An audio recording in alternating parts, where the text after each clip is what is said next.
Hey everyone, it's time for Macro Minute Monday. This week's macro is called Add Banding. Now what this is going to let you do is use fill colors, alternating colors, to make it much easier to review and read your data. You see this in a lot of SEC filings and a lot of other things. This is an automatic way to do it with an extra treat at the end that we'll talk about.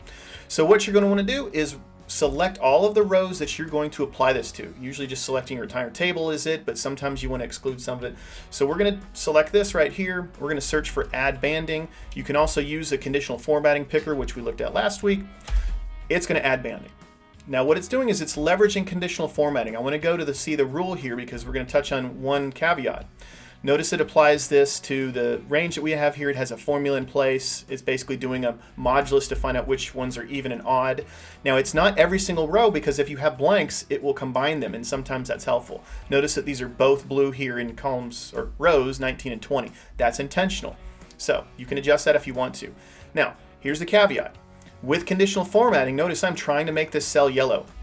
Doesn't work because conditional formatting overrides your hard-coded formatting.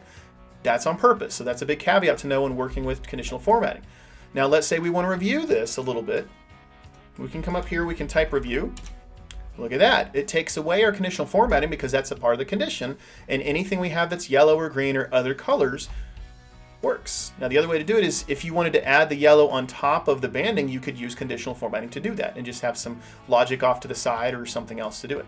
But as soon as we take away review here, it works. You can move that review to a different cell if you want to, but my team's found this really helpful to have kind of both options in play.